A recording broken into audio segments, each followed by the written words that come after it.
আমি সংক্ষেপে বলছি, আপনার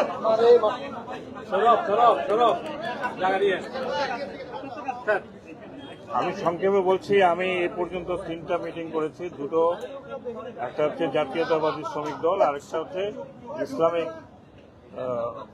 যারা যারা জামাতে ইসলামের সাথে জড়িত ইসলামিক শ্রমিক সংঘ, দুজনের সাথে কথা বলেছি, তাদের কথা শুনেছি, আমি আমার বক্তব্য দিয়েছি। যেগুলো আমার মধ্যে আছে সেগুলো বলেছি, যেগুলো আমার বাইরে আছে সেগুলো আমি বলেছি। আমি সরকারের যে যারা আছে সেখানে যারা ডিসিশন মেকার এই বিষয়ে তাদের সাথে কথা বলব। কথা এখনো শেষ হয়নি। আমি এখন যাব, ফিরে গিয়ে ব্যবসায়ী মহলের যারা আসছেন তাদের সাথেও কথা বলব। আমি আমি আমি সবাইকে অনুরোধ করেছি, আপনারা আন্দোলন করেন, তাতে কোনো অসুবিধা নাই, কিন্তু এই রোজার আগে এই ধরনের আন্দোলন, যেখানে পোর্ট বন্ধ করে রাখা, এটা অত্যন্ত অমানবিক। এবং এই রোজার আগে এইটা করা ঠিক নয়। আপনাদের আন্দোলনের যে বক্তব্য, সেই বক্তব্য পোর্ট বন্ধ না করলেও কিন্তু হতে পারে। এবং এটা বক্তব্য আমি বলেছি, আমি নোট করেছি, আমার ডিসিশন না, এটা আমি জানাবো। আমি শুধু এটা বলেছি যে আমি মনে করি যে এই সরকার এমন কিছু করবে না যেটা এখন যে অবস্থাতে আছে তার থেকে নিচে যাবে। আমরা জাতীয় স্বার্থ বাদ দিয়ে কোনো কারোর সাথে কোনো কথা বলার মতো এই সরকার না, যতদিন আমি দেখেছি। আমি ব্যক্তিগত পর্যায়ে মনে করি যে জাতীয় স্বার্থ বিসর্জন দিয়ে কোনো কিছুর সাথে আমার মত থাকবে না।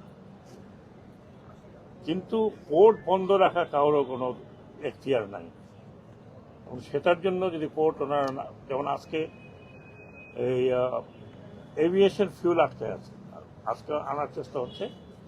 এভিয়েশন ফিউল আটকে থাকে, আপনি বোঝেন যে আমাদের এখানে এয়ারলাইনে কি অবস্থা হবে। এবং এখানে যা ঘটছে সেটা যে এখান থেকে ঘটছে তা নয়, এর পিছনে অনেক অনেক অনেক লোকের ইন্ধনও আছে, যেটা আমি মনে করি। এই সব বিষয়ে আমি ফিরে গিয়ে আলোচনা করব, এবং আশা করি কালকে সকাল থেকে যেভাবে হোক পোর্ট সচল হবে। আজকে তো যেহেতু বিকেলে, যেহেতু এখন ভাটার সময়, এখন কোনো জাহাজকে ঢোকানো এমনি যায় না, 3টার পরে জাহাজ ঢোকানো যায় না যদি জোয়ার ভাটার মধ্যে। তারপরেও ওই জাহাজটা আমরা আনার চেষ্টা করছি, এবং বলেছি যে যদি কেউ বাধা দেয়, যারা কাজ করতে চায় তাদেরকে বাধা দেওয়ার কথা উঠেছে, বাধা দিলে সরকার হার্ড লাইনে যেতে বাধ্য হবে। সেটা যাতে না হয় আমি ওদের কাছে এটাই অনুরোধ করেছি যে পোর্ট বন্ধ রাখা, এইভাবে বন্ধ রাখার মানে এর কোনো মানে এটা কোনো সুরাহার পথ না। স্যার, আপনারা তো স্যার হার্ডলাইনে ছিলেনই, এবং অনেকে তাৎক্ষণিক বদলি করা হয়েছে, নানা রকম সেগুলো যেগুলো বদলি করা হয়েছে সেগুলো আমাকে বলেছে, আমি বললাম যে ডেফিনেটলি এটা হতে দেখবো, কিন্তু আপনারা যদি কোঅপারেট না করেন তাহলে এর চাইতে বাইরে আর কি করা যায়। ওনারা বলেছেন যে ওনারা দেখবেন। আমি আপনাদের মতবাদ যা আছে আছে, সেটার জন্য তো আপনি বাংলাদেশের 18 কোটি লোকেরকে জিম্মি রাখতে পারেন না, কারণ এখানে রোজা আসার কয়দিন পরে আর 3-4 দিন এরকম বন্ধ থাকলে বাজারে কি অবস্থা চিন্তা করতে পারতেন। কি কারণে?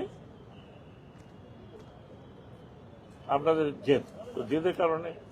যত বোঝানো হয়, বুঝতে না পারলে হার্ডলাইনে যাওয়া ছাড়া কোনো উপায় আছে বলেন? আপনি কি করছেন? স্যার, আমরা তো স্যার কিছু বলতে পারি না, আমরা তো আপনাদের বক্তব্য স্যার, এটা কি বলা যায় স্যার? অবস্থান সর্বশেষ কি? আপনাদের না, আমি তো আপনাদের, আমি আমার কথা বলতে পারি। চুক্তি তো হবে, চুক্তি বোধহয় ঠেকানো যাবে না, কিন্তু চুক্তিটা কি লেভেলে হবে সেটা হলো কথা।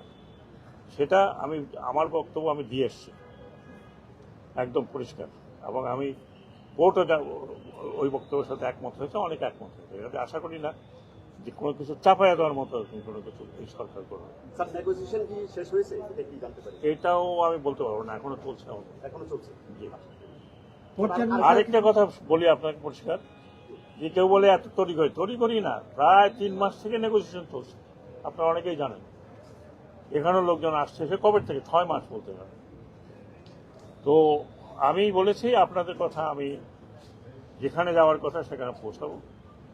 বাকিটা যেটা মানে উইদিন আমার লিমিটের মধ্যে আছে সেটা আমি কনসিডার করবো, দ্যাট ইজ পোস্টিং বা ইয়ে করে। কিন্তু আবার বলছি রোজার সামনে রেখে এইটা কাজটা যে করা হচ্ছে এটা মোটেও গ্রহণযোগ্য নয়।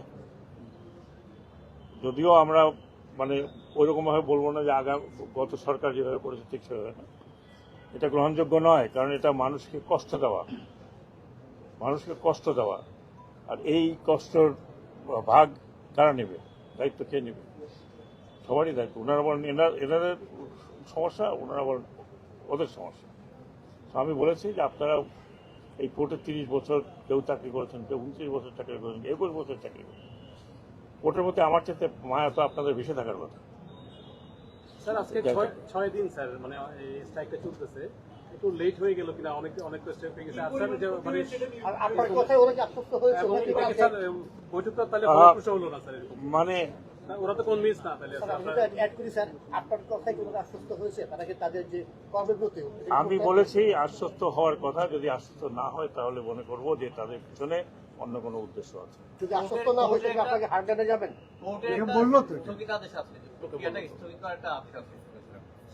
কোর্টে তো এরকম আদেশ এখনো দেয়নি। দিলে অবশ্যই স্থগিত হবে। কোর্ট যদি বলে তাহলে কোর্টের বাইরে তো আমরা জি যেটা আর্থিক ক্ষতি যেটা হয়েছে সেটা দায় দায়িত্ব কে নেবে এটাও নিরূপণ করতে হবে। এখন সেই যে ক্ষতি হয়েছে এটাকে তার ফেরত আনা যাবে না। কিন্তু এটা নিয়েও আমার মনে হয় গভর্নমেন্টকে আমি বলবো যে they have to fact finding mission চলে যেতে হবে। স্যার, আপনার যে আপনার কথায় আশ্বস্ত না হয়, আগামীকাল যদি আবার তারা কাজ যদি আগামীকাল যদি ওনারা করেন তাহলে আনফর্চুনেট। আমি আবার বলছি যে আমাদের দেশের 18 কোটি লোককে তো জমিয়ে রাখা যায় না। কারণ এই পোর্টের সাথে যদি আমাদের আরো 3-4টা পোর্ট থাকতো তাহলে আমি বলতাম যে না ঠিক আছে, এটা আপনারা বন্ধ করে রাখেন, আর 2টো পোর্টে আমরা চলে যাব। আনফর্চুনেটলি আমাদের সেকেন্ড পোর্টটা তৈরি করা হয়নি এর আগে। আমি প্রায় 1.5 বছর থেকে চেষ্টা করছিলাম যে এটাকে আর আগে নিতে। আপনি কারণ অত সহজে ইচ্ছা করলে হয় না। আশা করি ভবিষ্যতে হবে যে সরকার আসবে তারা দ্বিতীয় পোর্টটাকেও সচল করে রাখবেন, যাতে এরকম কোনো ঘটনা তাদের সমাজে হবে না, এমন কেউ নেই। স্যার সর্বশেষ স্যার এই বিষয়ে স্যার জাতীয় কোনো এখান থেকে গিয়ে কোনো বৈঠক তো এই সংক্রান্ত কোনো উচ্চ পর্যায়ে না, আমি এখান থেকে গেলে ডেফিনেটলি আমি তো উচ্চ পর্যায়ে জানাবো। সিদ্ধান্ত তো এগুলো আমার না, সিদ্ধান্ত আমার একার না। এবং সিদ্ধান্তের জন্য একটা কমিটি তৈরি করা হয়েছে, সেই কমিটি অবহিত ডেফিনেটলি করবো, যে কারণে আমি এখানে।